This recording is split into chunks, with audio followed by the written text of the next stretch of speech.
आसन पर बैठकर हाथ पांव धोकर के बैठ करके मौन होकर के भोजन करना चाहिए। पर कोई आचार विचार नहीं। बछड़े चराते हुए खेलते हुए आए, बैठ करके भोजन करने लगे। ब्रह्मा जी ने जब ये दृश्य देखा, ब्रह्मा जी की खोपड़ी चक्कर खाने लगी और भगवान की परीक्षा लेने लगे। जितनी ग्वाल बाल और बछड़े थे सबको चुरा करके ले गए ब्रह्मा। तो भगवान ने ब्रह्मा जी का वो मोह भंग करने के लिए वैसे ही ग्वाल बाल और वैसे ही बछड़े असंख्य अपने ही श्री विग्रह से प्रकट करके दिखा दिए ब्रह्मा को। 1 वर्ष के बाद ब्रह्मा जी समझ पाए कि ये तो साक्षात ब्रह्म है। तो लौटा कर लाए अपने ग्वाल बालों को और लाकर के प्रभु को समर्पित किया। तो तेने ब्रह्म रधाय आदि कविये मुह्यन्ति यत सूर्य है। बड़े बड़े विद्वान भी गोविंद की लीलाओं को देख करके मोहित हो जाते। और कहां तक कहें, मुह्यन्ति यत सूर्य बलदेवा दयोपी। भगवान श्री कृष्ण के जो अग्रज बड़े भाई हैं दाऊ जी, वो भी गोविंद की लीलाओं को देख करके आश्चर्यचकित हो जाते, समझ नहीं पाते। ऐसी दिव्य लीला गोविंद जब ब्रज में करते हैं। भगवान जब किसी शिलाखंड पर बैठ करके अपनी बंसी बजाते हैं,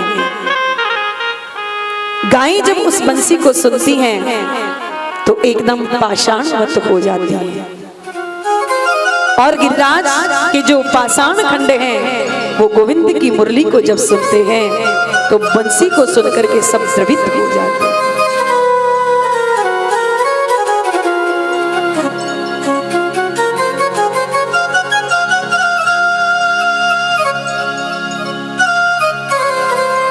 सुखदेव जी श्री सूत जी महाराज कहते हैं कि जैसे हमने वृंदावन से रासलीला की मंडली को बुलाया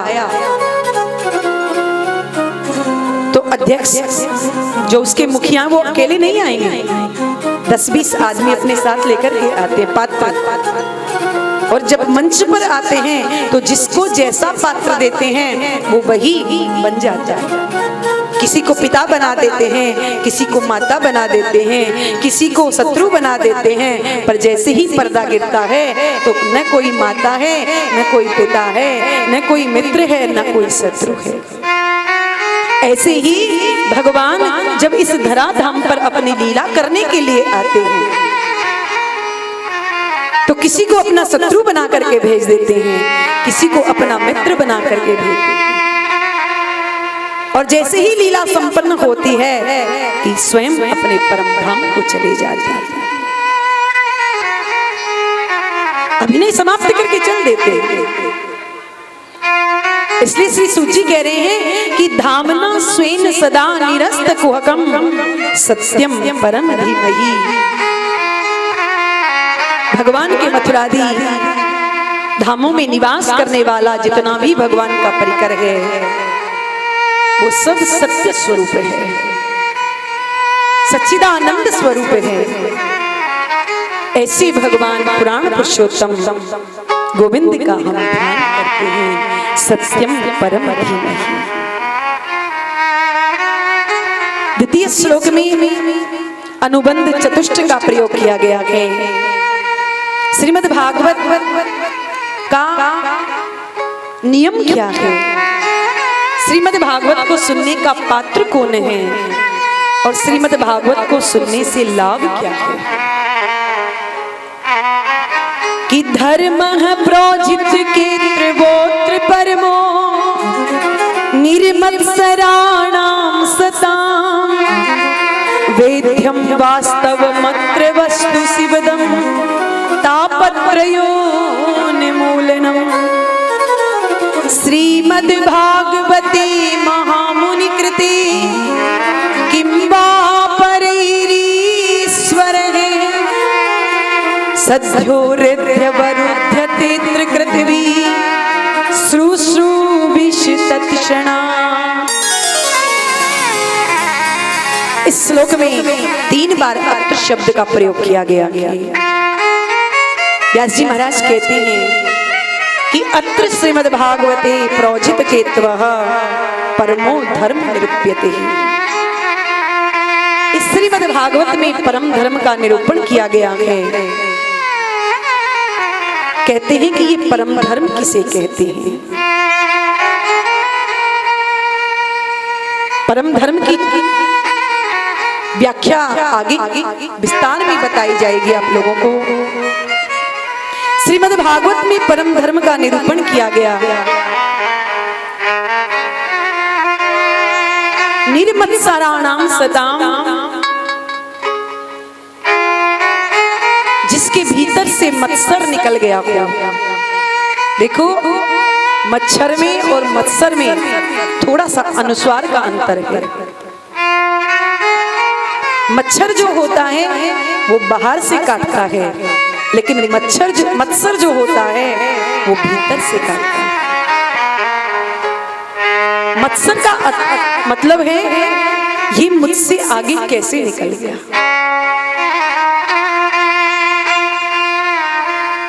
दूसरे के उत्कर्ष को देख करके हमें पीड़ा होने लगती है। ये हमसे आगे क्यों निकल गया। कल इसके पास कुछ नहीं था, आज देखो गाड़ी है, बंगला है, सब कुछ है। हमारा हृदय उड़ने लग जाता है, दुखी हो जाता है। बड़े बड़े महापुरुष शोक से ये मत्सर त्यागना कठिन है।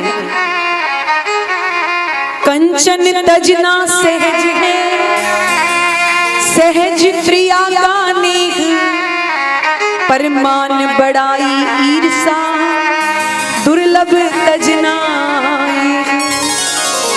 श्री स्वामी श्रीधरपाद स्वामी कहते हैं कि बड़े बड़े महापुरुष भी मत्सरी को त्याग नहीं सकते, छोड़ नहीं सकते, परंतु जिसके हृदय से मात्सर्य निकल गया है, किसी की मान बढ़ाई, धन वैभव मान प्रतिष्ठा देख करके आपका मन प्रसन्न होने लगे कि देखो भगवान की इस पर कितनी कृपा है, कितना अनुग्रह है कि ठाकुर जी ने इसे कितना दिया है। परंतु प्राय लोग अपने दुख से उतने दुखी नहीं होते जितना दूसरे को प्रसन्न देख करके दुखी हो जाते।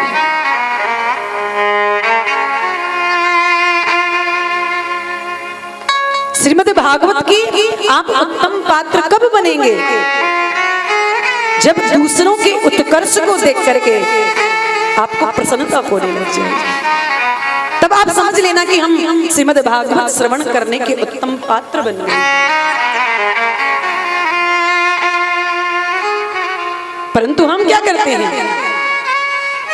कि हमारे घर में अंधेरा हो गया और दूसरे के घर में यदि रोशनी है तो चिंता होने लग जाती है कि हमारे घर में तो अंधेरा है, उसके घर में उजेला कैसे हो।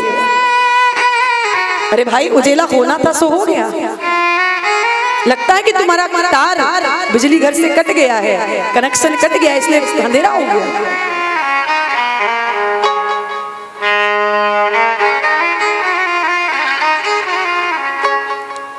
श्री सूची महाराज कहते हैं कि संसार के दैहिक, दैविक और भौतिक तीनों तापों से मुक्त हो जाएगा। तो भागवत का मुख्य हेतु क्या है? जीव को अपने स्वरूप का बोध होना, तापत्र से विमुक्त हो करके परमानंद को प्राप्त करे। यही भागवत का मुख्य प्रयोजन है। अब व्यास जी महाराज दावा करते हैं कि और जन्म साधनों से तुम्हें परमात्मा मिलते हैं कि नहीं मिलते, पर किमवा परेरीश्वर है। साधन करते करते किसी न किसी काल में जाकर के भगवत साक्षात्कार तुम्हें अवश्य हो जाएगा।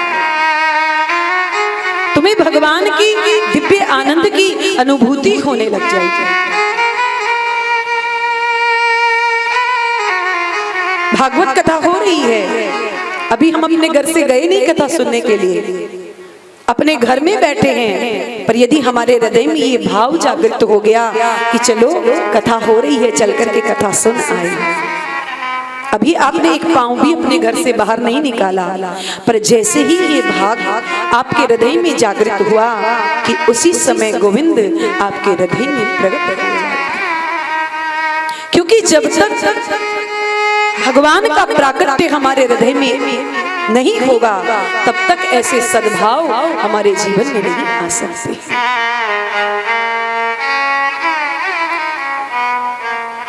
कि निगम कल्प तरोर गलितम फलम सुख मुखाद मृतद द्रव संयुतम पिबत भागवतम रसमालयम मुहुरहो रसिका भुवि भावुका नित्राम गमयति बोधयति स निगमो वेदः। वेदों का नाम है निगम, और वेद रूपी इस विशाल कल्प वृक्ष का ये पका हुआ फल है श्रीमद् भागवत।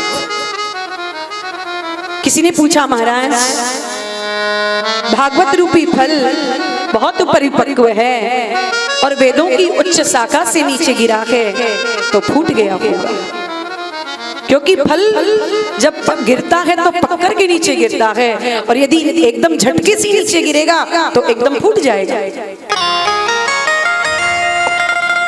पर व्यास जी कहते हैं नहीं, ये टूटा फूटा फल नहीं है, एकदम साबुत फल है। क्योंकि ये फल ऊपर से जब गिरा तो शाखा प्रतिशाखा पल्लव डाली के सहारे से नीचे की ओर आया। यदि धम्म से गिर गया होता तो फूट गया होता, परंतु सबसे पहले भगवान नारायण की उच्च शाखा से गिरा तो ब्रह्मा की शाखा पर आकर के अटक गया, और जब ब्रह्मा की शाखा से गिरा तो नारद की शाखा पर आकर के अटका, नारद की शाखा से टपका तो व्यास शाखा पर आकर के अटका, और जब व्यास शाखा से नीचे टपका तो सुख शाखा पर आकर के अटका, और सुख शाखा से जब टपका तो परीक्षित की शाखा पर आकर के अटका, और परीक्षित के माध्यम से हम सब लोगों को ये फल सुलभ हो गया। तो ये डाली प्रति डाली नीचे की ओर आया है, इसलिए टूटा फूटा फल नहीं है, जैसे का तैसे है। किसी ने कहा, व्यास जी आपका फल है तो आप तो इससे बढ़िया ही बताएंगे, क्योंकि फल बेचने वालों को आपने देखा होगा।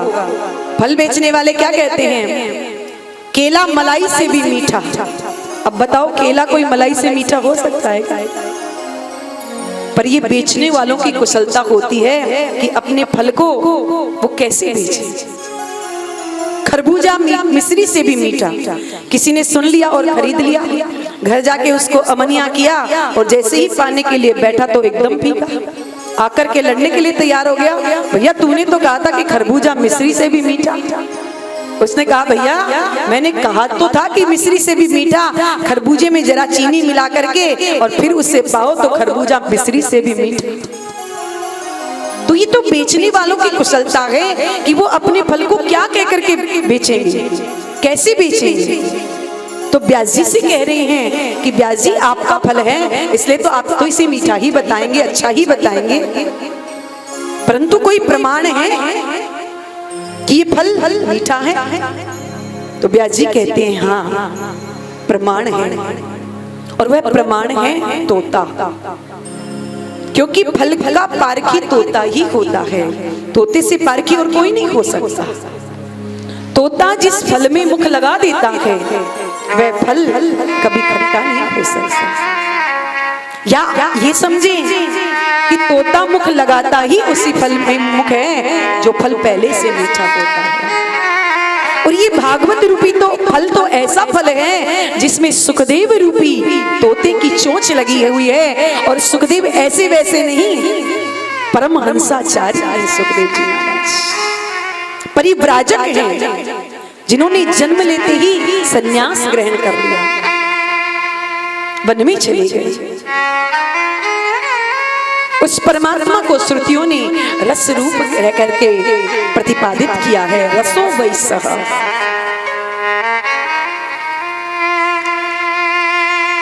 व्यास जी से कहते हैं महाराज ठीक है, आपने इसे पका हुआ फल बता दिया, मीठा फल बता दिया, परंतु इस फल में रस कौन सा है? आम होता है तो उससे अमरस निकाला जाता है, पर आपकी इस भागवत रूपी फल में कौन सा रस भरा हुआ है?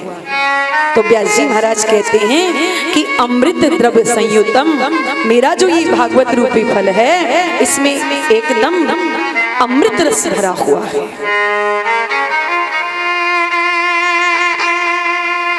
इसलिए इसमें छोड़ने की कोई वस्तु नहीं है। आम होता है तो उसमें गुठली भी है, छिलका भी है, रस रस निकाल लेंगे, लेकिन गुठली छिलका को हम छोड़ देंगे।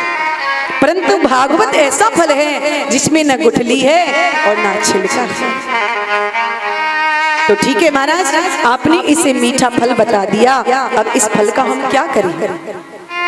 तो व्यास जी महाराज कहते हैं पिबत भागवतम रसमाले, इस रस का पान करो।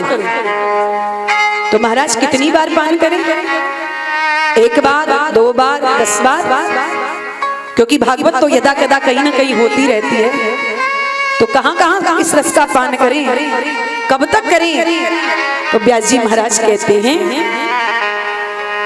कि जब तक इस रस को पान करते करते तुम स्वयं रस स्वरूप ना हो जाओ, तब तक इस रस का पान करते रहो।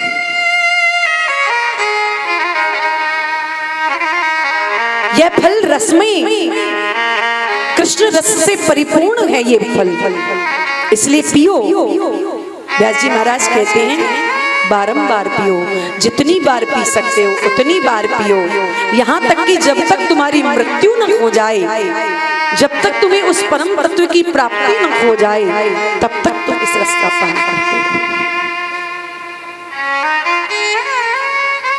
तो ठीक है महाराज, आप किस किस को रस पिला रहे हैं? तो व्यास जी महाराज ने 2 नाम लिए हैं। अहो रसिका भूमि भाऊ कहा, अरे रसिको, अरे भाऊ को आओ, मैंने ये रस तुम्हारे लिए ही तैयार किया है, इस रस का पान करो। व्यास जी से पूछा महाराज तो क्या कोई और नहीं पी सकता क्या इस रस को? आपने तो केवल दो नाम पुकारे हैं। व्यास जी कहते नहीं नहीं, मेरी प्याऊ सार्वजनिक है, जो आएगा उसी को पानी पिलाया जाएगा, क्योंकि प्याऊ पर कोई भी पानी पीने जाता है तो उसे पानी पिलाया जाता है, किसी को रोक टोक नहीं है। लेकिन 2 नाम तो मैंने उनके लिए हैं जो इस रस के प्यासे हैं, पिपासु हैं, तड़प रहे हैं, कहाँ मिल जाए, कब मिल जाए, कैसे मिल जाए, बस तड़पते रहते हैं। और जिसे प्यास ना हो उसे तुम कितना बुला करके पिलाओ, वो पानी को हाथ भी नहीं लगाएगा। और किसी को जबरदस्ती बुला लिया, आओ आओ बाबूजी, बड़ा सुंदर स्वादिष्ट जल है, एक बार पी करके तो देखो, तो बाबूजी पहले तो आएंगे नहीं, और कदाचित बुलाने पर, तुम्हारे आग्रह करने पर आ भी गए तो हजारों प्रश्न खड़े कर दिए। अच्छा भैया, तुमने ये पानी कहाँ से भरा? कुआं से भरा, बावड़ी से भरा कि नल से भरा? महाराज बिल्कुल शुद्ध कुएं का जल है। तो पात्र तुमने मांझ के भरा, छान के भरा, कैसे भरा? महाराज बिल्कुल छान के भरा। तो ये जल खारा है कि मीठा है कि कैसा है? महाराज बिल्कुल मीठा है, एक बार आप पी करके तो देखिए। तो ये तमाम प्रश्न क्यों हो रहे हैं? क्योंकि बाबूजी को प्यास नहीं। यदि प्यास लगी होती तो एक प्रश्न समझ में नहीं आता।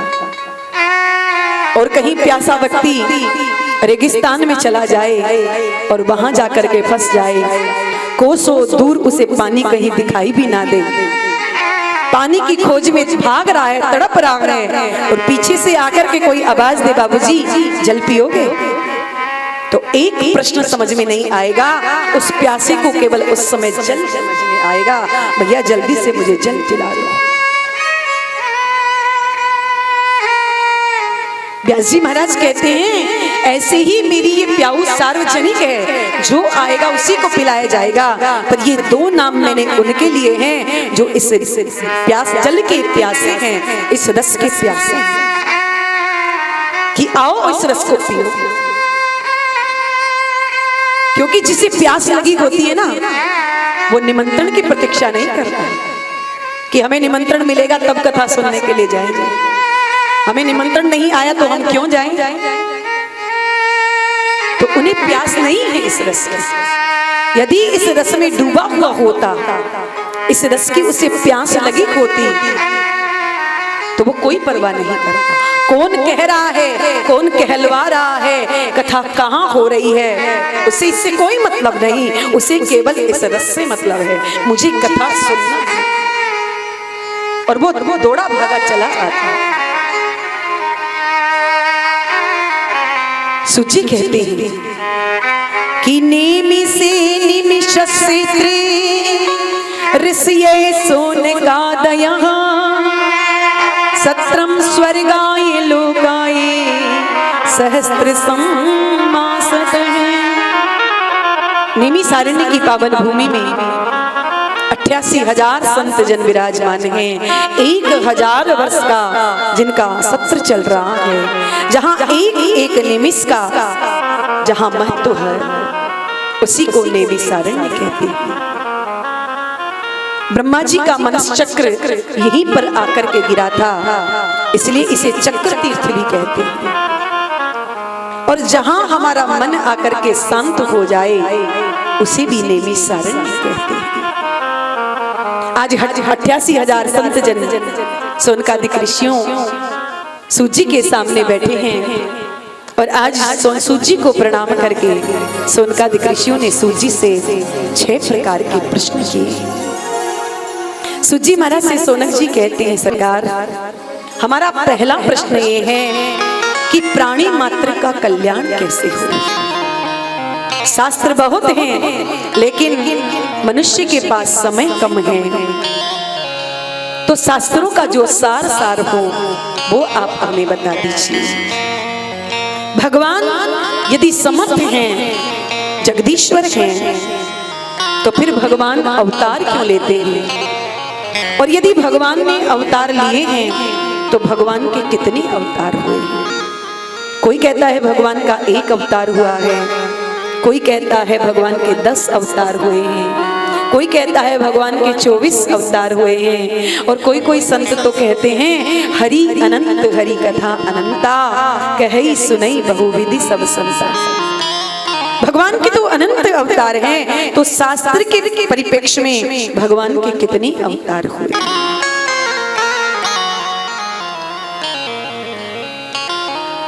हमारा चौथा प्रश्न ये है, यदि भगवान ने अवतार लिए, और अवतार लेते समय भगवान ने कहा था कि धर्म संस्थापनार्थाय संभवामि युगे युगे, धर्म की स्थापना करने के लिए मैं युग युग में अवतार लेता हूँ। तो जब भगवान अवतार लेकर के आए, और जब भगवान अपनी लीला का संवरण करके अपने परम धाम को चले गए, तो धर्म कम शरणम गतः, तो फिर धर्म किसकी शरण में गया? हमारे ये 6 प्रश्न हैं। सूजी महाराज सोनकादिक ऋषियों के इन 6 प्रश्नों को सुनकर के गदगद हो गए, और सोनकादिक ऋषियों से कहा, ऋषियों, आपने बड़ा ही सुंदर प्रश्न किया है, पर आपके इन प्रश्नों का उत्तर देने से पहले मैं अपने गुरुदेव श्री सुखदेव जी महाराज के चरणों में वंदन करना चाहता हूँ, ध्यान करना चाहता हूँ। और 2 श्लोकों में बड़ा ही सुंदर सूजी ने ध्यान किया है। यम प्रवजंत मनुपेत मपेत कृत्यम द्वीपायनो विरह का तरिया जुहावे पुत्रेति तन्मयतया तरवो भीने दूस तम सर्वभूत हृदयं मुनिमान तुष्मि ये स्वानुभावमखिलं श्रुतिसारमेकम् अध्यात्म द्वीप तितीर्षतां तमोन्धं संसारिणां करुणयां पुराण गुह्यं तं व्यास सूनुमुपयामि गुरुं मुनीनां। बोलिए सुखदेव भगवान की। इन 2 श्लोकों में सुखदेव जी महाराज का ध्यान किया। यम प्रवजंत मनुपेतमपेत कृत्यम। जो सुखदेव जी महाराज जन्म लेते ही परिव्राजक हो गए, जिनका वैराग्य उच्च कोटि का। अरे परिस्थिति विपरीत आती है तो हर किसी को वैराग्य हो जाता है, पर सुखदेव जी महाराज का जो वैराग्य है वो सहज वैराग्य है। सुखदेव जी महाराज जब पैदा हुए तो पिताजी पुत्र पुत्र कह करके पीछे पीछे दौड़ रहे हैं, अपना वात्सल्य उड़ेल रहे हैं, परंतु सुखदेव जी ने मुड़कर भी नहीं देखा, सीधे वन की ओर चले गए। जिन सुखदेव जी का अभी तक उपनयन संस्कार भी नहीं हुआ था, परमात्मा जी ने दर्शन देने के लिए मां के गर्भ में आए और ये वचन दिया कि तुम्हें मेरी माया नहीं सताएगी, तू निश्चिंत होकर के संसार में आ। तभी मां के गर्भ से बाहर निकले सुखदेव जी। अन्यथा जीव को मातृ गर्भ में ज्ञान तो रहता है कि हम कौन हैं, क्या हैं, पर जैसे ही प्रसव का समय आया, जब जीव मातृ गर्भ से बाहर आता है तो भगवान की माया जीव को लपेट लेती है। जैसे आकाश से जल की धारा गिरती है तो एकदम स्वच्छ होती है, पर पृथ्वी पर गिरते ही एकदम धूमिल हो जाती है। ऐसे ही ये जीव जब मां के गर्भ में रहता है तब तक एकदम शुद्ध बुद्ध रहता है, पर जैसे ही संसार में आया कि गोविंद की माया इसे लपेट लेती है। परंतु जो भगवान के चरणों का आश्रित हो जाता है, भगवान के चरणों का जो दास बन जाता है, माया फिर उसका कुछ नहीं बिगाड़ सकती। माया स्वयं फिर उसकी चेरी हो जाती है, दासी बन जाती है। जो भगवान के चरणों का दास हो जाता है, माया उसकी दासी बन जाती है। और जो भगवान से विमुख हो जाता है तो माया फिर उसे अपने इशारे पर नचाती है कि माया को सब कोई भजे पर माधव भजे न कोई, जो कदाचि माधव भजे तो माया चेरी हो।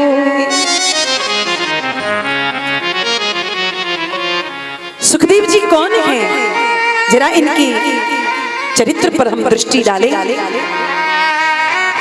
ये सुखदेव किशोरी राधा के क्रीड़ा सुख हैं। किशोरी जी इनसे खेला करती थी गोलोक धाम में। जब भगवान इस धराधाम पर आने की भूमिका बना रहे थे तो यह किशोरी जी का क्रीड़ा सुख मचल गया। किशोरी जी ने पूछा, बेटा क्या बात है? इसने कहा, माँ आप धराधाम पर क्यों जा रही हैं? किशोरी जी ने कहा, हम वहां जाकर के सुंदर सुंदर लीलाएं करेंगे। तो ये उदास हो गया। क्रीड़ा सुख ने कहा, मां मैं भी आपके साथ चलूंगा। किशोरी जी ने कहा, तू वहां जाकर के क्या करेगा? इसने कहा, मां आप वहां जाकर के सुंदर सुंदर लीलाएं करेंगी तो मैं वहां जाकर के आपकी लीलाओं का गायन करूंगा। और वही किशोरी जी का क्रीड़ा सुख सुखदेव के रूप में, तोते के रूप में, एक सुख पक्षी और पक्षिणी के घर में कैलाश पर्वत पर अंडे के रूप में उसका प्रादुर्भाव हुआ।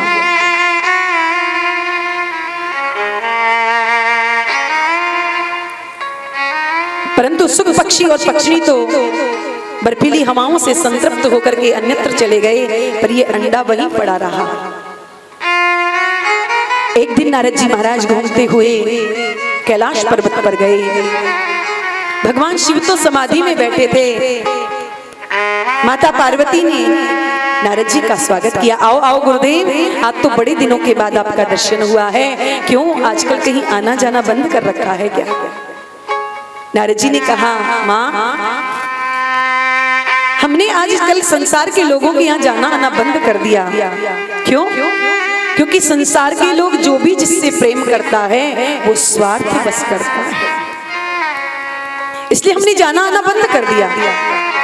पार्वती मैया ने कहा बाबा, पर आप मेरे घर में खड़े होकर के ये बात नहीं कह सकते, क्योंकि मेरे यहाँ पर स्वार्थ बिल्कुल भी नहीं है। मेरे यहाँ तो जो जिससे प्रेम करता है वो सच्चा प्रेम करता है।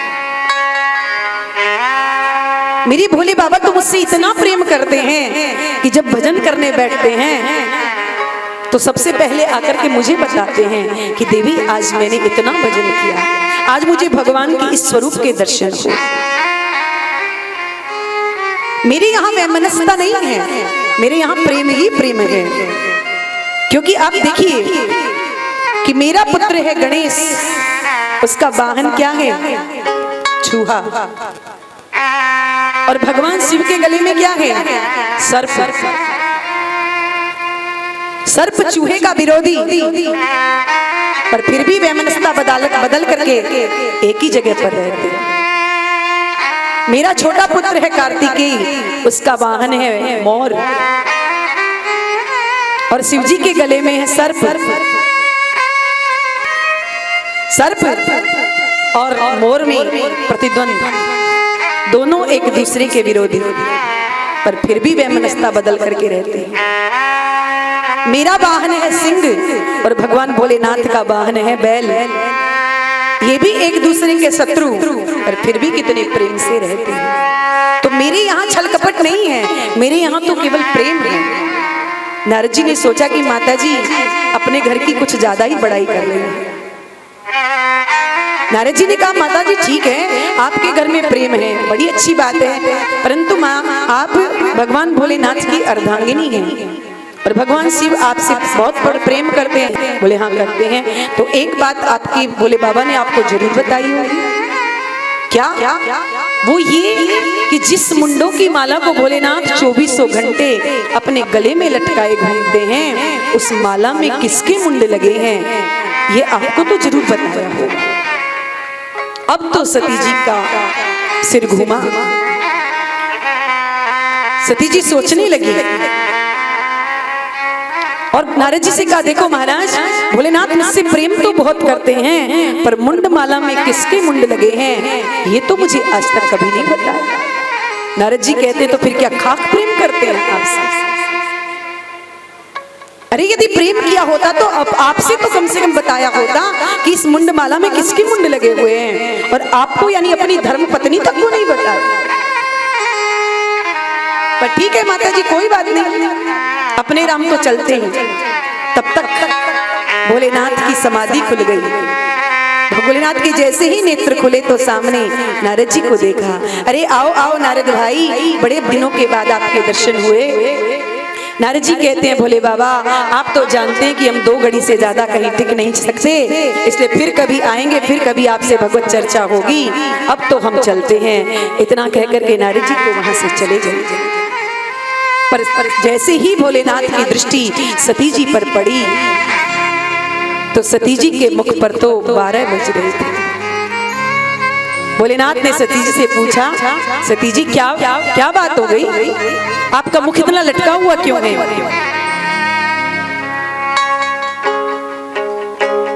मैया कहती है कि रहने दीजिए, आप बाहर से भी काले और भीतर से भी काले। भोलेनाथ ने कहा देवी भीतर से काला तो वो होता है जो कपट करता है, और हमने तो आपसे जीवन में कभी कपट नहीं किया, फिर आप हमें काला कैसे कह सकते हैं? पार्वती जी कहती हैं यदि कपट नहीं तो और क्या है? आपने गले में जो मुंडों की माला पहन रखी है, ये बात आपने मुझे आज तक नहीं बताई। भोलेनाथ मुस्कुराने लगे और देवी पार्वती से कहा देवी हम आपसे कितना प्रेम करते हैं, यदि इसका कोई प्रमाण है तो ये मुंडों की माला है। आप तो परा अम्बा हैं, जगदम्बा हैं। आप जब जब अपने श्री विग्रह को त्याग देती हैं और नया स्वरूप धारण करती हैं तो आपकी याद हमें बनी रहे, इसलिए हम आपके मुंड को उठा करके अपने गले में पिरो लेते हैं। ये तो हमारे प्रेम का सबसे बड़ा प्रमाण पत्र है, और आप कह रही हैं कि हम कपटी हैं। पार्वती जी कहती हैं तब तो आप कपटी नहीं महाकपटी हो। यदि आपने हमसे प्रेम किया होता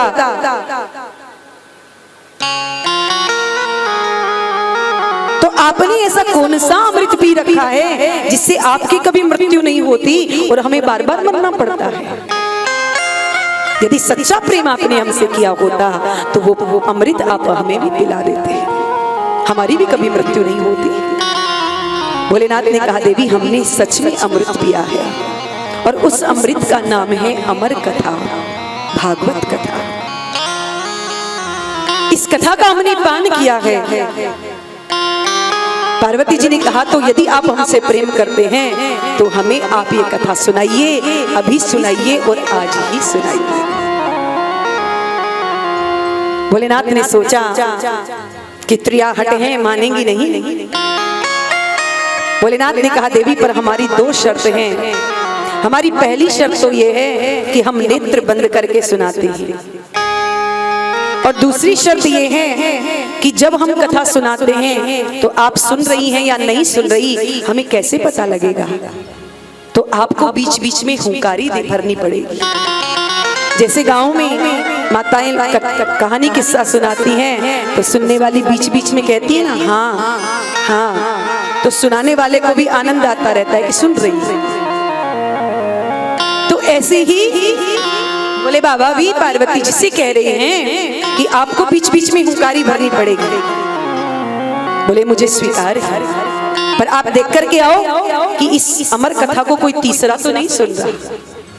पार्वती जी गुफा से बाहर आई, आकर के चारों ओर दृष्टि डाल करके देखा तो कुछ दिखाई नहीं दिया, बस एक टूटा सा उस सुखदेव का वो अंडा वहां पड़ा हुआ था। पार्वती जी ने सोचा ये अंडा क्या कथा सुनेगा, और पार्वती जी ने आकर के भगवान भोलेनाथ से कहा भोलेनाथ बाहर कोई नहीं है। भगवान भोलेनाथ ने कथा का शुभारंभ किया और जैसे ही प्रथम दिन की कथा का विश्राम हुआ, कथा के प्रभाव से वह टूटा हुआ अंडा साबुत हो गया। दूसरे दिन की कथा का जैसे ही विश्राम हुआ उस अंडे में जीव का प्रादुर्भाव हो गया। तीसरे दिन की कथा का जैसे ही विश्राम हुआ अंडा टूट गया और उसमें से एक छोटा सा सुख पक्षी निकल गया। चौथे दिन की कथा का प्रसंग जब चला, माता पार्वती बीच बीच में हुंकारी भर रही हैं, भोलेनाथ कथा सुना रहे हैं और वह तोता बैठ करके भगवान शिव के मुख से कथा सुन रहा है। पर 4 दिन से विश्राम गति से पार्वती जी कथा सुन रही है और वो कथा आपके हमारे तरह नहीं हो रही थी कि दिन में 4 घंटे कथा सुन ली, सुबह शाम विश्राम करो। प्रातःकाल 6 बजे कथा प्रारंभ हुई, सायंकाल 6 बजे कथा का विश्राम हुआ और 6:01 पर दूसरे दिन की कथा प्रारंभ हो गई। बिना रुके अविश्राम गति से कथा चल रही है और 4 दिन से पार्वती जी कथा सुन रही हैं। अब 4 दिन से कोई कथा सुनेगा तो थोड़ी बहुत सुस्ती तो आएगी जी। पार्वती मैया को कथा सुनते सुनते जम्हाई आने लगी और धीरे धीरे उनके हुक्का बंद हो गए। परंतु तोता बड़ा पारखी होता है। तोता ने सोचा कि माताजी का हुक्का बंद हो गया और कहीं कथा बीच में विश्राम ना ले, तो पार्वती के ही स्वर में उस तोते ने बीच बीच में हुंकारी भरना प्रारंभ कर दिया। 7 दिन की कथा जैसे ही पूर्ण हुई, जैसे ही कथा का विश्राम हुआ, भोलेनाथ ने जोर से जयकार लगाई, बोलिए बाल कृष्ण लाल की। पार्वती जी की नींद खुल गई और भगवान भोलेनाथ से कहा हाँ भोलेनाथ फिर आगे क्या हुआ। भोलेनाथ ने कहा देवी ये क्या कह रही है फिर आगे क्या हुआ? अरे कथा पूरी हो गई, आरती की तैयारी है अब तो। पार्वती जी ने कहा महाराज मैंने जब सो गई थी कथा मैंने सुनी नहीं, तो फिर कथा पूरी कैसे हो सकती है? भोलेनाथ ने कहा देवी जब आप सो गई थी तो फिर ये हुंकारी कौन भर रहा था? जब सामने आंख खोल करके भोलेनाथ ने देखा तो कोई दिखाई नहीं दिया। इधर उधर देखा, कुछ नहीं दिखाई दिया, पर जब घूम करके पीछे की ओर देखा तो नन्हा सा सुखदेव हुंकारी भर रहा है। एक बार तो देख करके भोलेनाथ मुस्कुराने लगे, पर ब्रह्म विद्या की इस प्रकार से चोरी हो जाना भगवान भोलेनाथ को क्रोध आ गया और अपना त्रिशूल उठा करके उस सुख पक्षी को मारने के लिए उद्यत हो गए।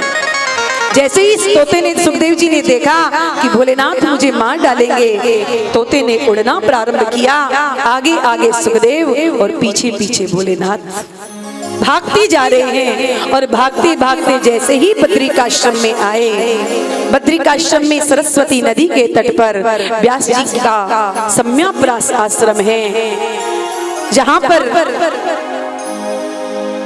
व्यास जी की पत्नी श्री विठका देवी स्नान करके श्रृंगार करके बैठी हुई थी। उसी समय उन्हें जम्हाई आ गई। सुखदेव जी को छुपने के लिए और कोई स्थान मिला नहीं, तो उनके मुख से होकर के उनके पेट में चली गई। बोली सुखदेव भगवान की।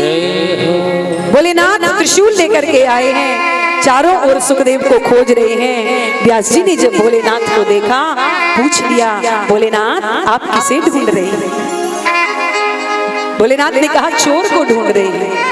व्यास जी ने कहा, महाराज चोर ने आपका क्या चुरा लिया जिसे आप ढूंढ रहे हैं? अरे चोर तो आभूषणों की चोरी करता है, धन की चोरी करता है, और आपके आभूषण ऐसे हैं जिसे कोई हाथ लगा नहीं सकता। सांप बिच्छू तो आपके आभूषण, तो किसकी हिम्मत होगी जो आपके आभूषणों को हाथ लगाएगा? फिर चोर ने आपका क्या चुरा लिया महाराज? भोलेनाथ ने कहा कि उसने हमारी ब्रह्म विद्या की चोरी की है, उसने हमारी अमर कथा की चोरी की है, और एक बार जो उसे सुन लेता है वो मरता नहीं। व्यास जी महाराज हंसने लगे और भोलेनाथ से कहा, महाराज आप अपने मुख से कह रहे हैं कि जो ब्रह्म विद्या अमर कथा को सुन लेता है उसकी मृत्यु नहीं होती, तो जब वह अमर कथा सुन ही चुका है तो फिर उसकी मृत्यु कैसे होगी? भोलेनाथ ने को अब विचार आया कि उसने ब्रह्म विद्या सुन ली है, अब उसकी मृत्यु नहीं हो सकती। भोलेनाथ लौट करके वहां से चले गए। 12 वर्ष तक सुखदेव जी महाराज मातृगर्भ में रहे।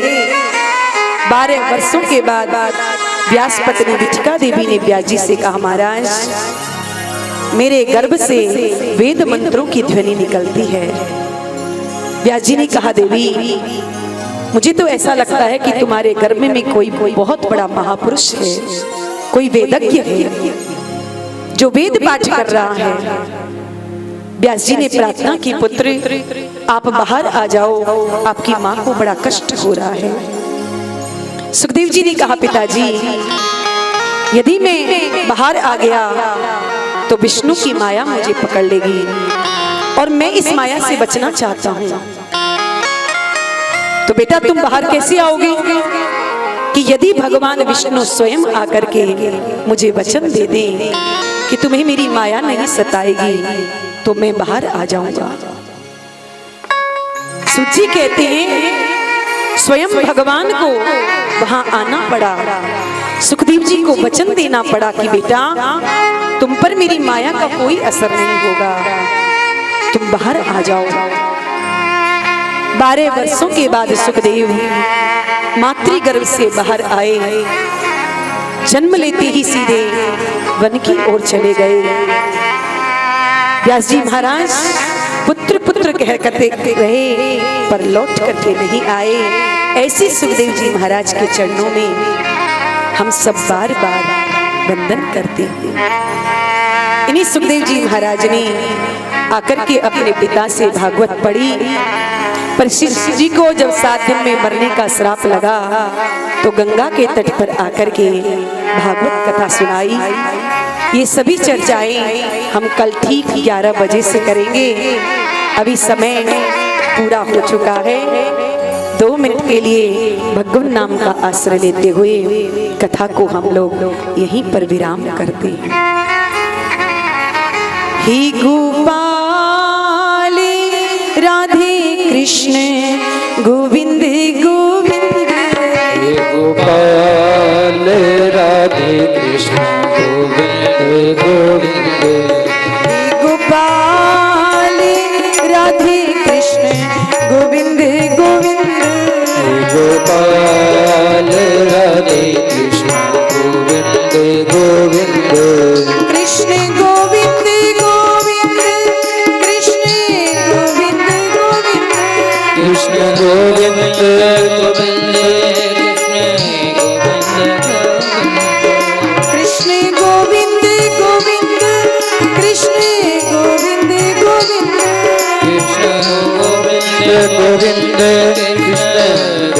गोविंद गोपाल राधे कृष्ण गोविंद गोविंद गोपाल राधे कृष्ण गोविंद गोविंद नंदलाल राधे कृष्ण गोविंद गोविंद नंदलाल राधे कृष्ण गोविंद गोविंद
गोपाल जय हो गोपाल राधे कृष्ण गोविंद गोविंद शिवा के बिहारी तेरी आरती गाऊं प्यारे आपको रिझाऊं आरती गाऊं प्यारे आपको रिझाऊं शिवा के बिहारी तेरी आरती बिहारी तेरी आरती गाओ मोर मुकुट तेरे शीश पे सोहे प्यारी बंसी मेरो मन मोहे मोर मुकुट तेरे शीश पे सोहे प्यारी बंसी मेरो मन मोहे प्यारी छवि तेरी मन में बसाऊं प्यारी छवि तेरी मन में बसाऊं श्रीवा के बिहारी तेरी आरती श्रीवा के बिहारी तेरी आरती गाओ तेरी नोट निकली है गंगा प्यारी जिसने सारी दुनिया तारी चरणों से निकली गंगा प्यारी जिसने सारी दुनिया तारी उन चरणों के मैं दर्शन पाऊं उन चरणों के दर्शन पाऊं शिवा के बिहारी तेरी आरती शिवा के बिहारी तेरी आरती गाओ व्यास दास के प्यारे तुम प्यारे तुम हो मेरे मोहन जीवन